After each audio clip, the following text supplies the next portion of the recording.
As soon as I wait for like people's faces to just disappear off of the Zoom, I'm like, okay, I think that we're good. I guess I should probably record on my end too. There we go. How are you doing? I was getting ready for this interview and I was like, I have a feeling that Laura's going to be wearing a hat. So I'm also going to wear a hat because who wants to do their hair? That's precisely why I did it. Cause I literally this morning, I jumped out of the shower, didn't do a thing to my hair. But the other thing is I have a disproportionately big forehead and it's really just accentuated on these Zoom angles. So you'll rarely see a video of me doing a Zoom call without a hat on. You know what? I just got this like fancy new camera and I watch it back. I'm like, oh, this camera does for sure add like 10 pounds. Or it's like, it's too, when like the camera's too fancy, you're like, okay, can we maybe slap a filter on and maybe we don't need to see me that well? Yeah, no, that's how I felt when the UFC changed their cameras. Oh my God. For social media. And I was like, guys, we don't need 80K or whatever this is at this point. I like me a little fuzzy.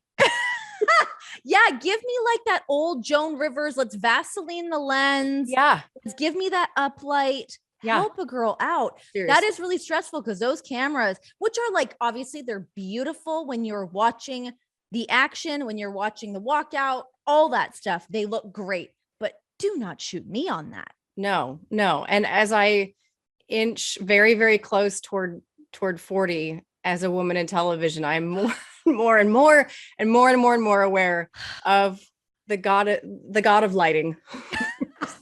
I don't know if this is like a good conversation or not, but what are the things when you watch back that you're like, oh my God, this is the thing that drives me nuts? Do you have something? Oh, there are so many. I can't stand my own voice. I don't know many people that can, but it's hard when you're in broadcasting, right? I know. And I don't, there's a laundry list. Like sometimes the way I stand or like how I'll choose to hold my hands in a certain situation. Like, what was I doing? You know what would kill me is when I'd be doing interviews and like I'm in WWE and everyone's gigantic. Yeah. But they usually wanted me like in like behind the wrestler so they look even bigger. Yeah. But if I'm talking to somebody and I'm interviewing them from like, and my arm's coming across me and your arm is pressed against your body, I'm like, what is happening here? Can I just say that I appreciate this conversation so much right now? And especially like, so on the desk, if they put me on the end, I'm just, and I won't say anything, but I'm in my mind, I'm like, oh no, put me farther back. I don't want to look larger. Like you don't need to look like you're the same size as Daniel Cormier. No. And I already, I always wear heels because I'm built like a wiener dog. Like I have the longest torso and the shortest legs. So I'm always in heels and people are constantly like, how tall are you? Like 5'10"? And what do you weigh? Like 150? I'm like, no, that's just the camera doing that. I'm really kind of petite to be honest. Oh my God. We would sit at this desk and luckily I would always be at like the corner of the desk. So the other dudes are built, they're out on the sides and then the cameras hit them first. So they look gigantic. I am so petite, tucked back in the corner. Yeah. I'm like, thank God, let's keep that coming.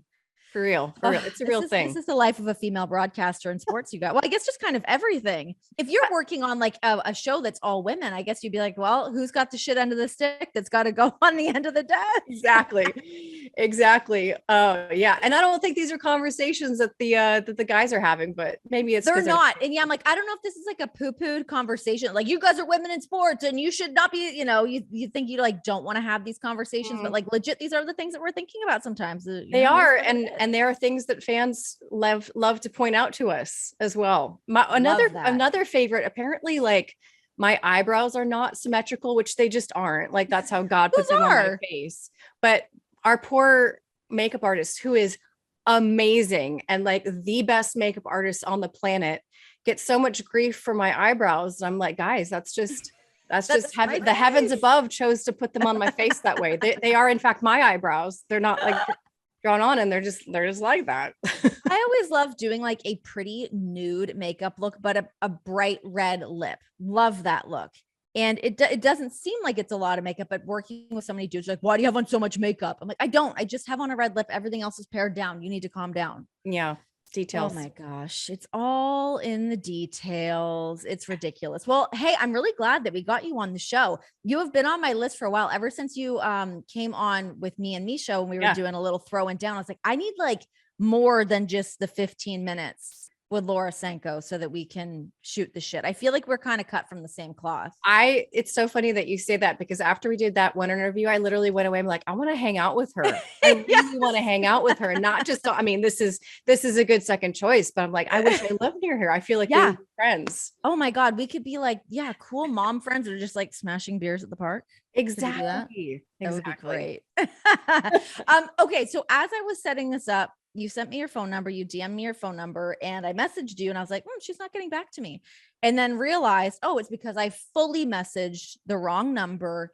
That person still never responded to me anyway. So I guess they also were not interested in coming on the podcast. Oh, that's disappointing. I know. It could have been a fun rogue one. Yeah. But you said that you have a story of this, of trying to, what happened? So, and it has happened more than once.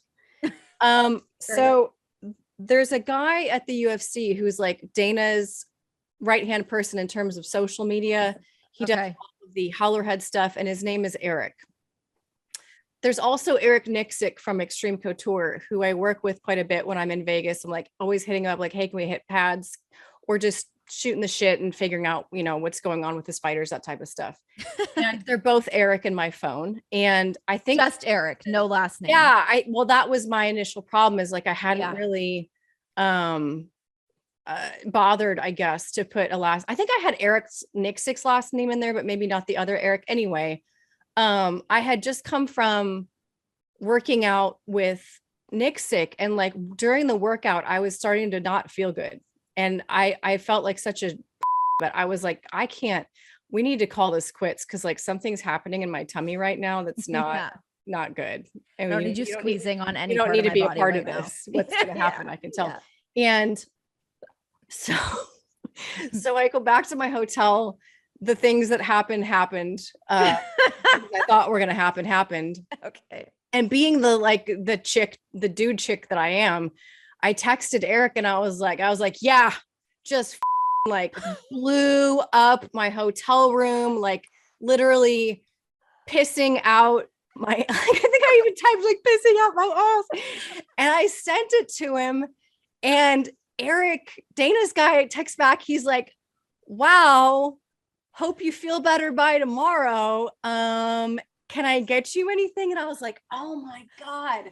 A Gatorade would be great. Just out of nowhere, I'm texting this guy about my tummy trouble and my bowel movements, apparently. So that's fantastic. Was it though?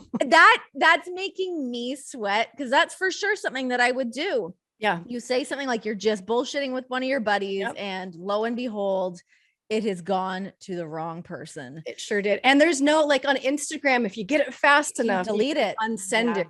And then text. No, it is. Oh my God. Well, hey, at least it sounds like he was kind of understanding. Oh, he was actually legitimately concerned. But I was like, what is he thinking right now? And is he sitting next to Dana going like, what's up with Sanko? Laura's got the shits. Oh my God. Diarrhea. Let's talk about that.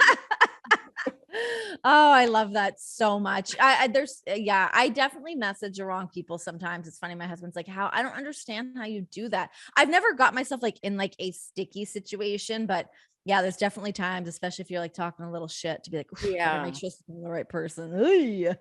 Not that I ever do that. Or those open mics when you're mic'd up and you forget you're mic'd up. Oh yeah. Every one of those. Oh yeah. That was one thing at WWE that was really great. They'd always kind of like remind you, like, the mics are hot, guys. Let's not let's be a little careful here about what we're talking about. Yeah. You forget that like 30 people in a truck can hear everything you're doing and saying. Oh my God. I have to think of the thing. Thank God I'm knocking on wood over here, but I know people it has happened to. Like, I'm sure it has happened. I'm sure it's happened to me before, for sure. I mean, whether someone just like overheard a conversation, or if I'm like have on like a lav mic and I'm like, I just got to run to the bathroom and didn't like shut it off, and somebody, oh, that's for sure happened. I don't even worry about that anymore. I think it's probably pretty easy. That's on audio. You should shut it off when you start to hear the buttons coming undone. But hey, that's up to you.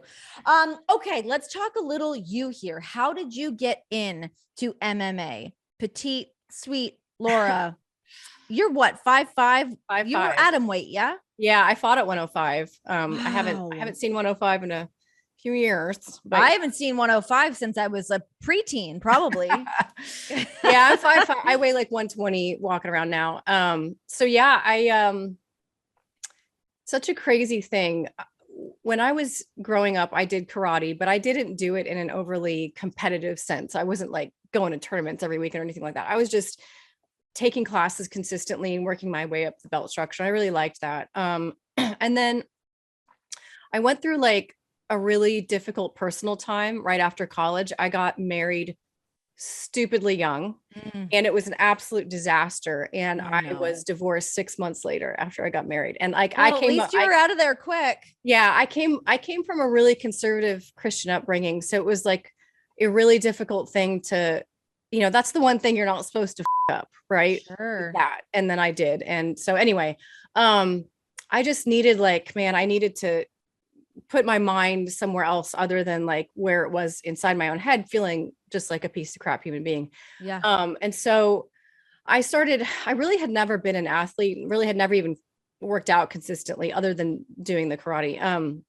So I joined a local gym and I kept seeing these guys like doing martial arts in the corner and grappling and all this stuff. And I had been a fan of MMA beforehand, and of course grew up in the martial arts. So it wasn't like entirely alien to me. Yeah. But I could tell it wasn't like a formal class. It was just two guys getting together. And I finally worked up the courage one day and I walked over and I was like, hey, do you like offer lessons, or is there any way I can jump in with you guys? I would love to learn MMA and I would love to learn jujitsu.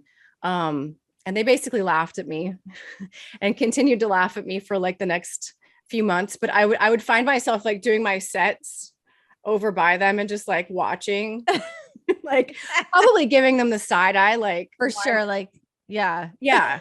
And then I think I was just persistent enough. And it turned out that I didn't really know who he was at the time, but it was a guy named Rob Kimmons, who was one of the first UFC fighters out of the Kansas City area. So he was kind of a OG of like truly hitting the top of the top in MMA. He didn't, I don't know that he accomplished like tons in the UFC, but he was in the UFC, which at the time was huge deal. A huge deal. So fast forward and they finally kind of like accept me. And it really just ends up being Rob, myself, and maybe one other person. And we're like training 4 hours a day. And so I got a really intensive, almost like one-on-one. They were able to really help me and my technique. Because sometimes I think when you show up at a big class, like you spend a good year not really getting noticed and you're probably doing most of the things wrong. And the instructor is focused on the real fighters, as he should be, or she should be. So I was lucky that I didn't have to kind of go through that process. And it really sort of, ramped up my ability to get into the sport. But I loved it immediately. I had loved watching it for years, and then doing it as I suspected was even better. What was it that you loved about it so much? At the time it was, there are certain forms, and we all know exercise is good for mental health, but lifting weights, running, I could put lots of things in that category. I'm still thinking, I'm still up in my head as I'm doing it. Even if I have music on, I'm still like up here overanalyzing my life and whatever. MMA and jujitsu and probably a few other things as well. It's so you have to be so in the moment that even if it's just for that 1 hour of rolling or 1 hour of sparring, whatever it is, you can't think about anything else. So I would come away having at least spent 1 hour not focused on my problems. And it's like I could feel the chemicals in my brain beginning to right themselves. And so that's what I loved about what it did for me in terms of like what I loved about the sport.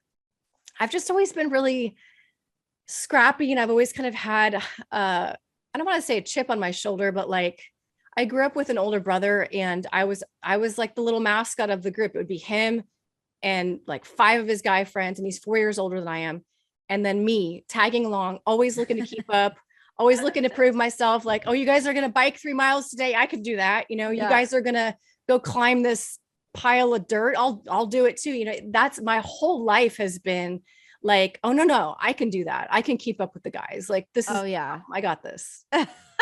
It's so funny. I feel like because I certainly grew up. So like my brother was not that like rough and tumble kind of guy. Like he wanted to like hang in his room, be on his computer. He did not care about sports. But as soon as I started playing sports and I was like, oh, I'm pretty good at this. I love playing sports. And it's funny. I was just having like a very similar conversation, what you were saying about getting out of your head and having that hour. I was saying to my husband, I was like, yeah, like I feel like I want to go do like a jujitsu or go do, I've never done that in my life, but for some reason it is. And I don't know if it's from doing the show with Misha once a week and like being surrounded by that a little bit more, that I'm like, God, do I want to just go like mess around for a little bit? Like I like doing physical things and playing a sport. Like even I was like, I don't know, fuck, maybe I'll go take like a tap dancing class. I just want to do something in an hour that I'm not looking at my phone. I'm not thinking about anything else. You're just thinking about what your body's doing and what that next thing is. But like, what a powerful thing to be able to just go do. And I feel like people that don't know that or haven't done that, like go do it. Yes, absolutely. And I think too, that if you add on to that layer, you know, maybe something that jujitsu or striking or whatever it is adds that tap dancing maybe can't, is like you do. Maybe I'm wrong. I haven't tap danced, so I could be wrong about this. I'm making neither have I. But if I pick it up, I'll let you know. But I think, you know, you use the word powerful. I think that's the other thing that really attracted me to the sport, was that it's not that I had some troubled upbringing where I felt powerless or endured a lot of extreme situations, but I think just always being smaller, always being female, and always putting myself in male situations, I was constantly trying to figure out ways to make myself feel more powerful, more capable, more confident. And I can definitely say that, you know, those moments in jujitsu where you may not have, like, if you had started the round at 100% with your male partner, 9 times out of 10, he's going to destroy your ass. But like, there are definitely moments where, you know, that you got the better of him and it was like a legit submission. Yeah. And I tell you what, there's no better feeling than, and you know, you don't run around bragging about it because that's a dick thing to do, but like in the back of your mind, you're like, yeah, I got that one. I know I got that one. Yeah. I love that.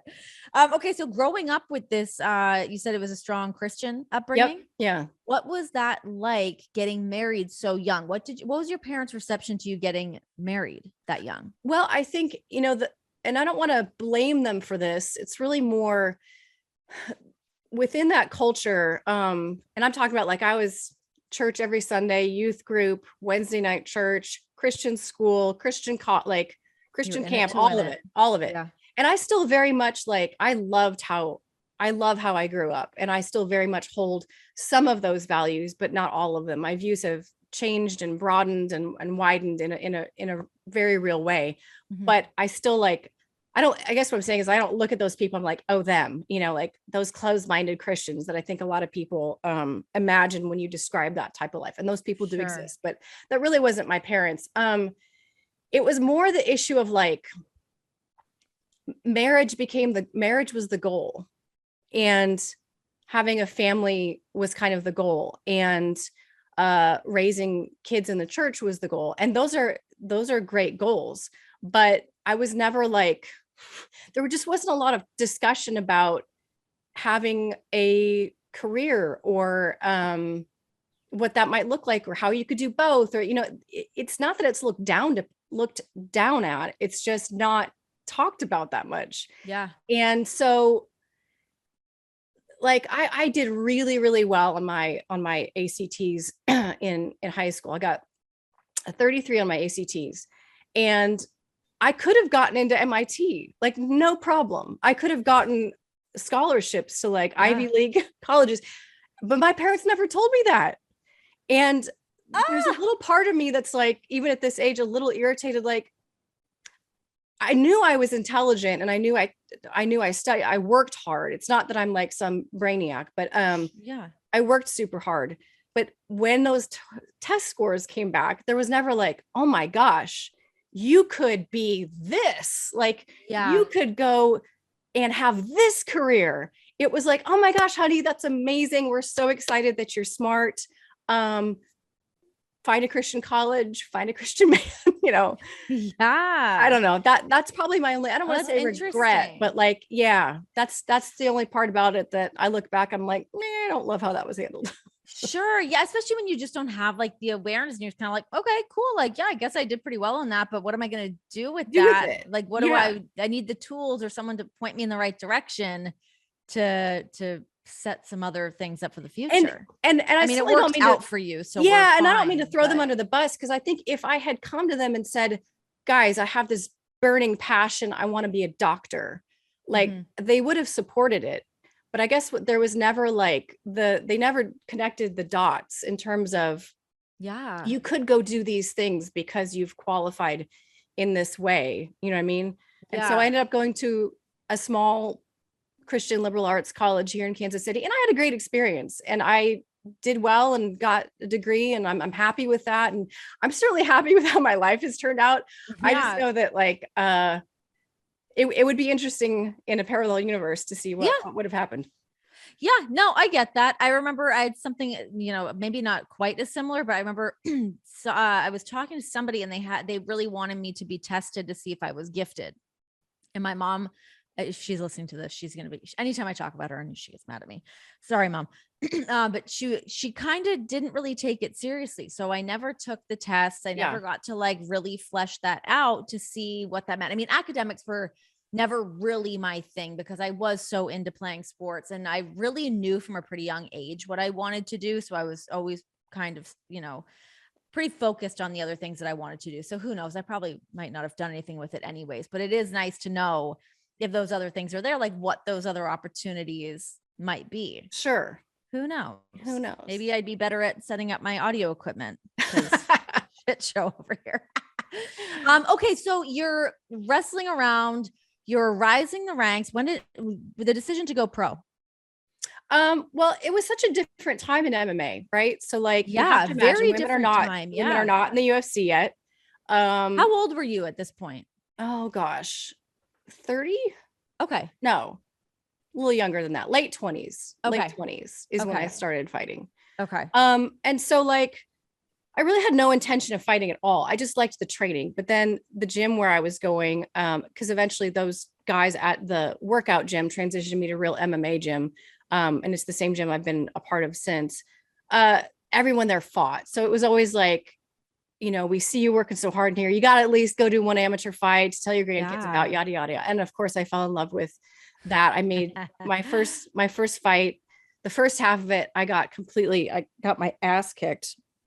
But then I turned the tables and made the girl verbally tap to strikes, which is like the best feeling in the world. Yes. So I was fully addicted after that. But it was such a weird time in MMA because women's MMA was still very much like this freak show, sideshow thing that they would just sort of like slap onto male MMA cards. I can't tell you how many times I was like asked what I was going to wear in a fight and could I please wear X, Y, or Z, Yep. And then I did really well in amateurs. My Sherdog or whatever, Tapology, whatever, isn't exactly correct. So what was I? 5-1. No, 6-1. 6-1 is an amateur. I did really well. Yeah. And then I just kind of ran out of like people to fight, especially at 105, which still isn't even in the UFC. It's just, it was difficult. I was scouring like forums. I was stalking girls on Facebook, trying to figure out where I could fight people. But then Invicta came along. And so when I saw that Invicta was there and they could make the fights happen and I just had to show up and do it. That was the decision to go pro because I actually, for the period of time, I had a lot of amateur experience compared to a lot of women at that time. Sure. I had probably been ready to go pro for a while. It's just, I didn't really know what that looked like. But then when Invicta came along, it was really exciting times because, I remember going to their first show and it was incredible. It was like one of the best MMA shows I've ever seen in my life because every good female fighter was on that card. And it was like, they all knew this is my chance to show everybody, to show the UFC, what y'all are missing out on. And it was epic. It was, and so that good. was still during the time when Dana said that women weren't going to fight in UFC. Correct. It was right around, I think when Invicta started, it probably was right around the time when he met Rhonda, if I'm doing my math correct. So she was tearing through Strikeforce and doing really well. And I'm sure starting to raise a few eyebrows, like, oh, this is interesting, you know? And then I would love to know when that fateful dinner was that we always hear about, you know? God, right? Would you love to have like a recording of how that actually went down?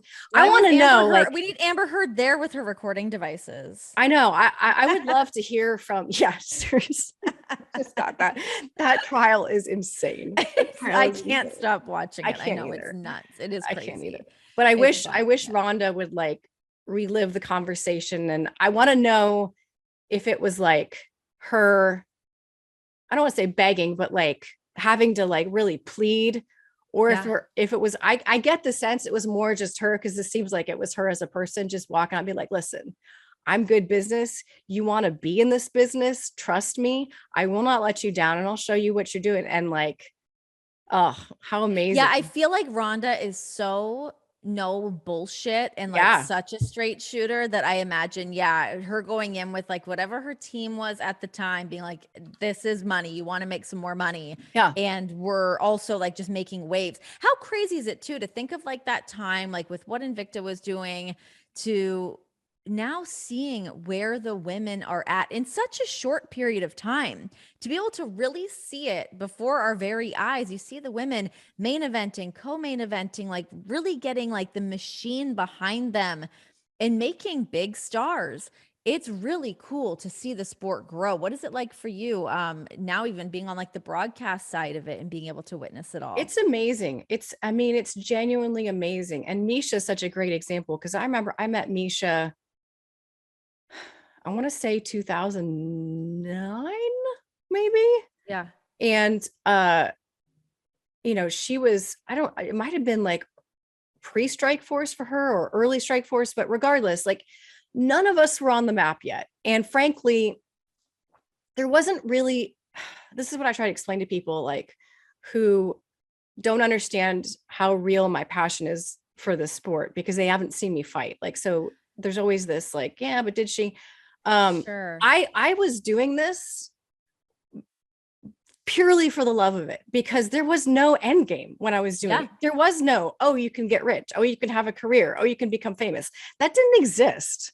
It was not a possibility for me. And so like me falling in love with the sport was just genuinely about the sport and its athletes and what MMA did to my soul when I would do it. So to see it grow into what it's become is, man, I'm just so like, I don't know the right word, lucky, blessed, honored, all of those things at once, to be able to be a part of it in a different way now. Because to me, like, especially when we're talking about women, there are so few mainstream sports, and honestly, I'm going to say MMA is the only one where women are truly presented on the same level, on the same platform as their male counterparts are. You don't have, you know, like the WNBA is so separate from the NBA.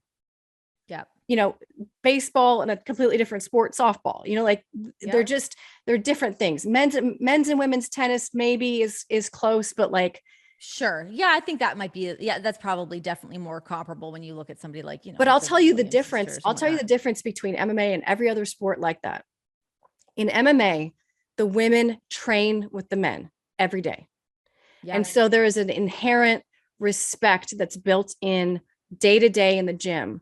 And like the period of time when I was doing it, that's what we were fighting for. It was less about like fame and money and having some amazing record. It was like, no, I'm going to show up at this gym. You're going to look at me like I'm crazy. You're going to probably haze me for the first couple months. Mm-hmm. And then I'm going to survive it. And I'm going to be here. And I'm going to try to outwork everybody else in this room so that you know what I'm about. And it really was just that. Yeah. Yeah. Is there a part of you that's like a little like annoyed or frustrated that you couldn't be a part on the physical side of things of what's happening now? Yeah, there is. I mean, maybe not annoyed and frustrated, but like that wistful, like, you know, what could have been. I know. It's not a very fruitful exercise, but I would be lying if I know, right? I'd be lying if I said I didn't have it. You know, Paige Van Zant and I debuted on the same card on the same night. We both got wins, both got finishes. And so like, I know that if there had been an atom weight division in the UFC, like I know that I could have gone on to have a solid career in the UFC. Like there's no doubt in my mind. In fact, I'm like, probably my biggest thing, what's funny to me is like, there's not that much footage out there of me fighting. And I'm so much better than the footage that does exist that it's right. That's the irritating part. That's the really irritating part, because my growth as a fighter really happened after I quit competing actively. And so there's definitely a part of me that wants to get back to some form of competition, just to like prove to people that I'm about that life. So if you were to fight at, say, straw weight, who would you want to fight? Oh man, that's a good question. I don't think I would fight at straw weight. Even now, that's the thing. Like I'm not really built to compete with those women, because they walk around at like 130, 130, between 130 and 135. But in a pretend world, who would I want to fight? That's a good question. Probably another grappler. I was always much better at the grappling arts but my striking's a lot better than I showed in my fight. That's for sure. Well, what do you think about what we just saw? I know you were just working UFC 274 with what happened between Rose Namajunas and Carla Esparza, because that was, pretty controversial. And for Carla to walk away as a new strawweight champion with not much happening during that fight. What was your takeaway from that? Well, it was definitely frustrating to watch as a fan. Frustrating because and there's a parallel, I guess, to be drawn. I'm sure you felt this at times too. It's almost like there's more pressure on women to perform, because there's fewer opportunities, there's more judgment. So it's like, anyone that would be talking shit or thinking negatively was just given reason, which sucks. That's my point. Yeah, exactly. Now, have there been crappy male fights? Absolutely. I mean, I think they were rattling them off during the broadcast. Francis Ngannou versus Derek Lewis certainly comes to mind for me, and it was on par with that. I don't think either of them is proud of it. In terms of the result, I think, unfortunately, what happens when you have that type of fight is you take away the most important scoring criteria, which is damage. There's an apex to the criteria that's used to score a round. And the top of the top of the top is damage. And so when you take away any form of damage, you start to look at the more lame things like octagon control and whatever. And so I think that Carla did, here's what I'll say. I think that when you watch the fight, you can see a probably better fighter in Rose Namajunas. She took Carla down with ease when she finally decided that she was going to. She did a great job of defending Carla's takedowns, but Carla was tenacious in the moments that she was trying to be.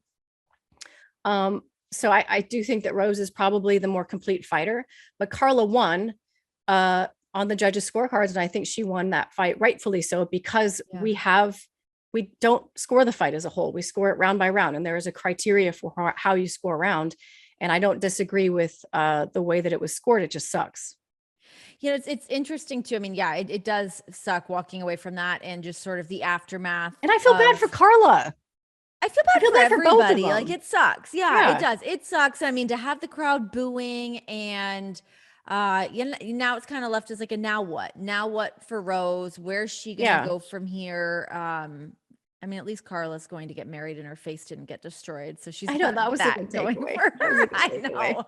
But something that you said that I find interesting, and I think this definitely applies to female broadcasters as well, is, if you're working with, a male, or there's other men in broadcasting that maybe get a fact wrong or mispronounce somebody's name or something like that. It's like, nobody gives a shit. No. If I were to do it or you were to do it, we would be burned. Oh my God, would the internet ever explode?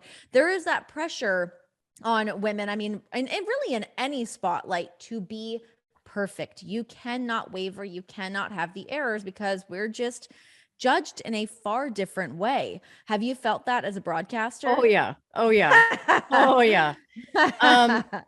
Yeah. And probably even more so, even more so in the situation that I'm trying to like put myself in, right? So, as you know, in broadcasting, there are certain lanes. There's like the host lane, the reporter lane, the play-by-play lane, and those people are tend to be the more seasoned, true broadcasters. And then you have the analysts and the color commentators who tend to come up through the sport and are the ones with the hands-on knowledge. Mhm. And what's difficult about what I'm trying to do and what I'm doing, thank goodness, successfully, is jump lanes. And it's never been done before in MMA, where you've had a reporter that's like, no, no, all of a sudden I'm worthy of having an opinion and you should listen. Yes. Um, Yes. so yeah, there's a lot of pressure when I'm calling fights on the Contender Series next to Daniel Cormier, and he has this inherent, as he has earned, inherent credibility, because you can go on the internet and see his fights, and we've seen the belts around his waist. And then there's me, who does not have the inherent credibility. So that the credibility, I've had to scrape and claw for every iota of it that I have been able to garner so far. And that's probably the toughest part of it, is knowing that one little slip up takes a huge chunk out of that. And I did it once in an LFA fight. And it is frustrating because I can't tell you, like, I'll watch the broadcast and someone will call an anaconda a darce or a darce an anaconda. And I'm like, oh, so that is. But no one, it's just a mistake. And we all make mistakes. And we all know we make mistakes. But I can assure you that if Laura Sanko on her first UFC broadcast confuses an anaconda for a darce, I'm going to feed into every stereotype that I hear about myself on the internet, all the time. God, the pressures are real, man. It's crazy. I mean, I always tried not to think about those things when I was going out and broadcasting. And, I think there's definitely a gift to the art of being able to laugh at yourself or be like, oh, whoops, I meant blah, blah, blah, whatever. Or honestly, even having a broadcast partner that knows you well enough and trusts the situation well enough to even point stuff like that out so that you can have a conversation about it, instead of glossing over and being like, oh my God, there was this glaring error and we're just moving past it, to like try not to make you feel bad or to not draw more attention to it. Where like sometimes I would prefer to just be like, can we just talk about the weird thing that just happened and we'll just fix it and we'll move on from that. Sure. But yeah, I know those pressures can just be so insane. What's interesting to me, their perception from the fan base is like, it's really hard. It's such a weird, I'm sure you got this too. It's such a weird catch-22. It's like, on one hand, there's pressure to look a certain way. And on the other hand, if you do look a certain way, there's no possible way that you could know what you're talking about. Yeah. What a double-edged sword that is, huh? It's very, very strange. And I love to remind like the fans that are like, well, she had, whatever she had, like 6 amateur fights and 1 pro fight. Like, what the does she know? And I want to be like, well, that is 6 more fights than Greg Jackson had. And that is 6 more fights than Eric Nixick had. And are you going to question those coaches on what they know about MMA? Like, the fans forget that there are actually a host of experts, and they are real experts within the MMA world, that haven't fought once. That's like, I mean, shit, look at Stephen A. Smith. I don't even know what that dude makes, but it is like a lot of cash. And, he gets paid to have his opinions, to be his personality and all of those things. But for women, it is just, it is really hard to come by and hard to kind of, it's just a rough thing to try to navigate. But I think once you're in there, I mean, I think you do a awesome, beautiful job with what you do. And so when you were moving from being a fighter into broadcasting, how did that come about? Was that something that you wanted to do, or did somebody else kind of say, hey, you're a good speaker, do you want to try this? Yeah, no, it just kind of happened. I was in camp for my next fight and I ended up getting pregnant. And so when I told Invicta, I was like, hey, can't do this fight, so sorry. I was obviously going to be on the shelf for a little while. And Shannon Knapp, who owned Invicta at the time, called me up and she said, hey, what would you think about doing an interview? We don't really have someone that does that on the team. And we've got Marloes coming in town, and she's a legend. And we want to do like a sideline little piece with her. And I said, yeah, I mean, I can do that. But like, I've never held a microphone before. I've never interviewed someone before. I've never even looked at a camera before. So sure, I can try it. But yeah, that was the beginning. And then they kind of moved me into doing the post-fight interviews live, which that's a crazy jump when you think about it, because I didn't have I had no training on how to do it. What the right format is, where you stand, like how you keep them from moving around, and like, oh my God, that can be rough. Yes. Stay on your spot. Stop moving around. All of the little things that I really had to learn on the fly on live television, which makes for some really interesting clips, I'm sure, that people can find on Fight Pass.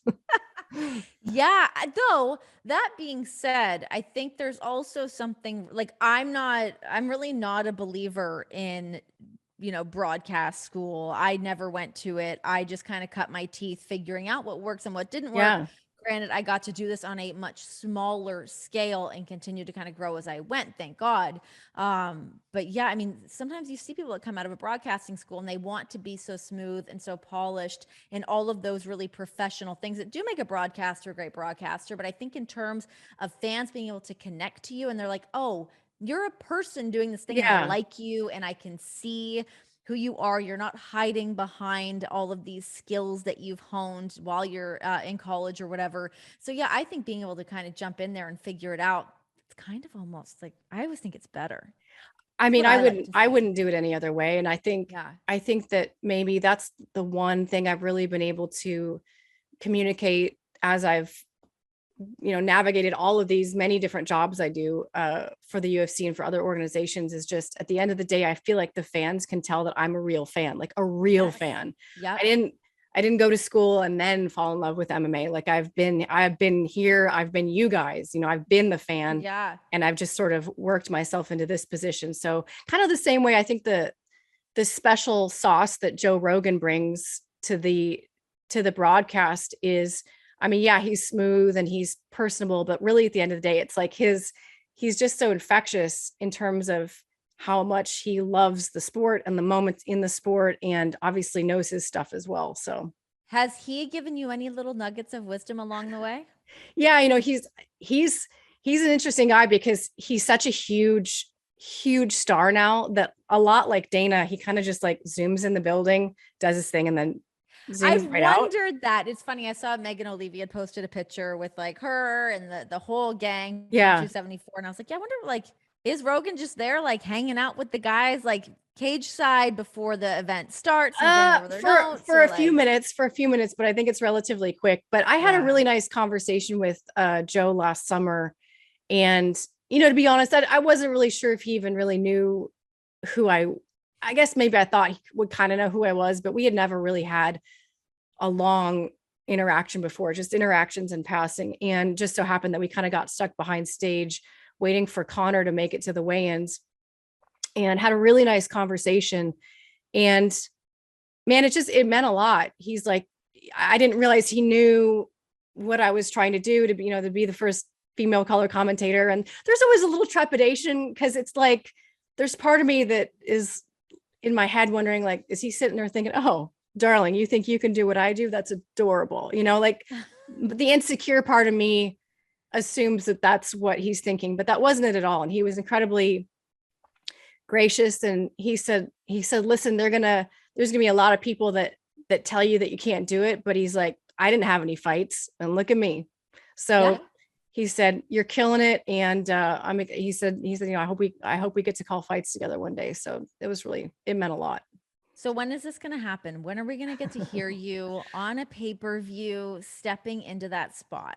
Well, let's walk before we run, Renee. I like to just shoot high. No, obviously pay-per-view is the end goal, but that's probably a ways off. I in the interim, I would settle for calling any fight night. No, I've been, I was really, I mean, obviously the biggest the biggest step was taken last summer when I got hired to do color commentary for Contender Series. And it's been a great experience because I've been able to work with, I called fights alongside DC and Bisping and Paul, and I have a great relationship with Dom. So I feel like I'm proving to the powers that be that like I can mix and meld with anybody that they would put me with in the booth. There's I think this has been announced, so I don't think I'm breaking any news here. There's if we need to take it out, we can take it out. Yeah, no, there's a new show that is going to happen in the beginning of June. That's kind of like a Asian Contender Series. It's called Road to the UFC, and it's going to be a tournament style for fighters coming out of the Asia regions. Awesome. And so while we are in Singapore, I'm going to be calling those fights. And it's neat because it'll be my first time calling fights by myself. It'll be me as the only color commentator, and then John Gooden on play-by-play. So, whoa, yeah, that's crazy. That really is a big difference, because being in a 3-man booth or whatever can really make such a difference. That's one thing that like I always found when I was doing the 3-man booths, is it's like trying to find your rhythm. What is my spot in here? Like you'd have the one analyst doing X, Y, and Z. What is my voice? What am I trying to bring to the table? But yeah, when you are the only color commentator, yes, you've got to fill more time, but it does give you more space to breathe. I always felt like I was kind of doing like double Dutch. Like, how do I jump in here? Yes. And the guys that I call fights with they're very big personalities. And I'm also not like, I'm well aware that people want to hear Daniel Cormier's thoughts before they hear mine, and I'm fine with that. So like he was very much, the lead or whatever. And I would find myself at times being like, well, he just covered that, like, and then I would see, and then I would see something and be like, oh, okay, this is what I'm going to go. I'm like, oh, well, he covered that too. Okay. Yeah.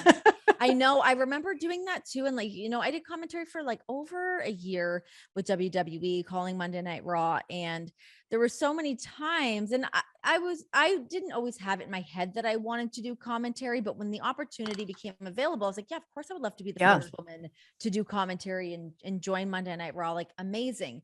But as I was like, really figuring out what I was trying to do, I instantly be like, I'm going to say this one thing. And then the other commentator would say the thing. I'm like, well, it at least kind of lets me know that mentally I'm on the track. Oh yeah. I mean, that part was nice. That part was nice. I'm like, well, they're not seeing anything I'm not seeing. So yes. Yeah, exactly. I know, it's like, it's reassuring, but I'm like, shit, I wish I was the one that got to say that. Damn it. Give that back to me. That is really cool. I cannot wait to hear you on the call more and to get those opportunities. What is it like working with Dana? What kind of feedback do you get from him? Honestly, he's probably been the most supportive person of this from the get-go. I think a lot of times, when people are like, why haven't they put her in there yet? They just automatically assume like, oh, the UFC is misogynistic or so. And it's not that. Like, it's really, it's not that. It's a host of other factors. And I believe that the people above me make the decision that they do for a lot of reasons, and very good reasons. There's also something to be said for setting somebody up for proper success. If you're put in a spot before you might be fully ready to do so, that doesn't benefit anybody. So if you're able to kind of marinate in another spot, and then when you actually get in there, it is the time to go, that serves everybody so much better. Absolutely. And I think that's, I hope that that's what they're doing, because they, they've started to use me as an analyst on the desk more. And like I said, not only calling Contender Series, but now calling Road to the UFC. I feel like things are moving, and I'm an analyst on the weigh-in show. I'm not hosting that show, so I'm starting to be put in more and more positions where I'm there for my opinion and my analysis, and not just to ask questions or direct traffic. That's its own skill set. I'm not dogging on it at all. It's just not what, my goals are. So I really hope, I'm trying to manifest by the end of the year that I will call at least one fight night by the end of 2022. So we'll see. I mean, there's enough of them, there's plenty of these fight nights. So every time there's a one-man booth, I'm so close to texting my boss and be like, I'm not that expensive. Like, I could be there right now, Yeah. Listen, I'll give you a deal. Yeah. Get me in there. Let me do it. I have a funny, you asked about Dana, though. I have a funny story. So when I first started like being friends with him. It was such a random thing because, again, I'm a fan. So like Dana White, oh my gosh. And I remember the first time I interviewed him, that I was just like so starstruck and, overwhelmed by, oh my God, it's Dana White. So finally, years later, or not that long, but a year or two later, I get the job at the UFC and I get hired I did start doing like reporting on fight nights before I did Contender Series. A lot of people think Contender Series was my first thing, but it wasn't. So the first year of Contender Series, he never put his headphones on or his earbuds or whatever it is he wears at the time when we were in the Tough Gym. And so he knew I was there and like doing things. I'm sure he would hear feedback from people like, oh, how's Sanko doing, whatever. But it wasn't until season 2 that he like put his headset on. And there was a show, and I can't remember which one it was, but it was early in that season where I was in the back, like watching fights, getting ready, taking notes. And he literally got up out of his seat, walked back there, and he comes back and he goes, holy he's like, you really know what you're talking about. And I was like, yeah, I do. He said, literally everything I would ask these fighters after the fights is what you're asking. He goes, you're seeing all the same stuff I'm seeing. I was like, yeah. I love that. So that's amazing. So that's kind of like when I don't want to say hit it off, but like that was kind of when we started interacting. And then, I don't ever want to bug him, of course, but there was, I think that same season, probably toward the end, I've always known what I wanted to do in the UFC. I just never thought it was possible. Sure. And then it was just liquid courage. Honestly, like I kind of got a little bit hammered one night at the hotel bar. That's where all the deals happen. Yes. At the hotel bar. Yes. I got hammered and it was at the Palms, and I went back up to my room and I'm laying there in bed and I'm like, I'm just going to do it. So I messaged him on Instagram, I think. And I was like, hey, thanks so much for like your words of encouragement this season. It's been a great season. I love this show so much. Like, thank you for the opportunity. Just so you know, like I will be the first female commentator in the UFC. I'm not saying it happens next year. I'm not saying it happens 2 years after. It was like I was like on the mic, but I am promo. It.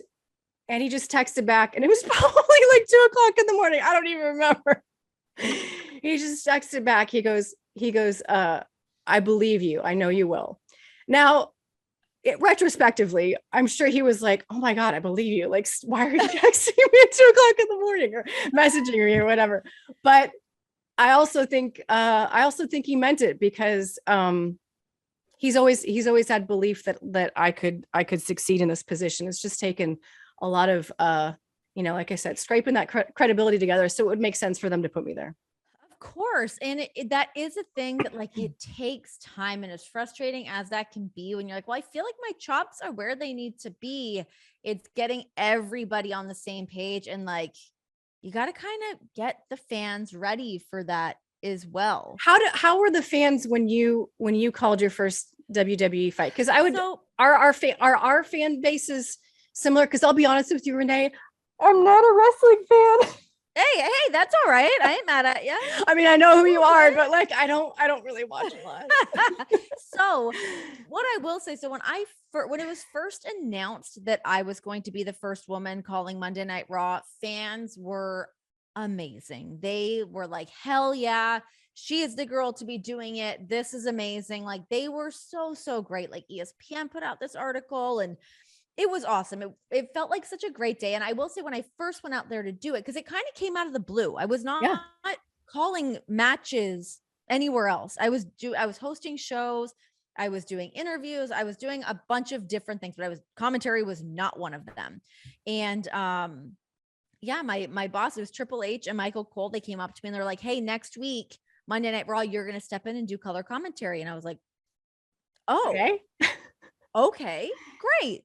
Why not? And at this point, I had been at WWE for quite some time, I guess like 7 years, something like that. So I was like, I need my next thing. I don't know what it's going to be.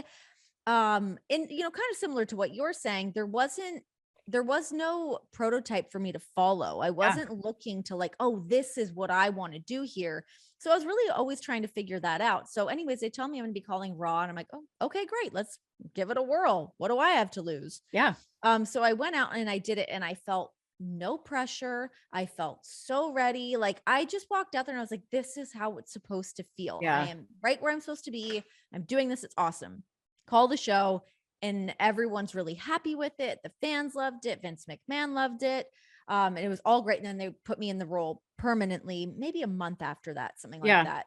And that's when it started to get a little bit, not right then, but maybe 2-3 months after that, it started to get a little bit hairy of what am I doing? We're calling a 3-hour show every week in this 3-man booth. And I wasn't really ready for it because I had not been doing commentary before. And I also I felt very, very lost when I was doing it. I wasn't sure what the direction was. I wasn't really sure what my voice was supposed to be out there. So I started to lose confidence in myself.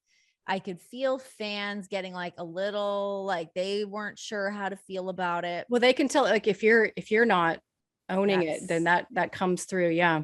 Yeah. And that started to become a very frustrating thing. And there would be times that we'd walk away and be like, that was a great show. That was a lot of fun. We could be loose and have fun, but I imagine it's a little bit different in pro wrestling though, because we are produced in a different way. What is the production side for you guys? Like, is someone in your ear talking to you a lot during this commentary? During commentary? No. No, not during. Certainly they get in your ear about traffic. Yeah. And flow. But yeah, no, I would say almost no. I mean, there's certainly not like the only instance where they get in your ear while you're commentating is usually like if you're postulating about like, oh, was that an eye poke? Then clearly someone in the truck was able to look, at the highlight. Okay. Oh yeah, it wasn't. And they'll tell you like, yes, was an eye poke or whatever. Okay. So they'll pipe up. So that kind of is the thing with WWE where I feel like it's such a hot spot to be in that commentary spot because everybody knows like Vince McMahon is in your ear during the show and you get different direction during the shows as well. Like sometimes you're calling the match. Other times you're not. Other times you're doing storytelling of other things. This is coming up on the show, or this is what so-and-so was doing throughout the week. And you're trying to, it's a different kind of storytelling in terms of like, you're not always just calling the action of what you're seeing on the monitor. It's this whole other like weaving fairy tale of this is happening and that's who this person is and this is what the story is and blah blah blah and this is the heel and the baby face and it's like storytelling that we're trying to do on commentary. So that can make it a little bit different where I started doing it and I was like, I don't know what is going on right now. It definitely got a little bit crazy. It was a great experience. I'm really glad that I got to do it, but I also was like, okay, I'm ready to not do this anymore. It's a lot too. Like I don't unless you've done it, I don't think people realize how physically exhausting it is to talk for, the UFC broadcasts can be like 7 hours. I know. It's gosh, crazy. And especially the play-by-play. So, I mean, John Anik, I worship at the altar of John Anik. That guy is absolutely incredible. Get that man a catheter. Seriously, right? Some adult diapers. That's a whole other conversation. He is so talented though. John Anik is really, your guys' entire broadcast team, I think is very, very strong. You guys have I don't feel like you guys have any duds. Agree. I think everybody's got their own flavor, their own, sort of forte. Some are a little bit more loose and funny than others. And some are, super, super technical, which I find fascinating. And I actually really like that style. And everybody kind of brings their own flavor, which is fun. It is really cool. Okay. Before I let you go here, I was trying to do a bunch of research on you and you're kind of a hard woman to pin down.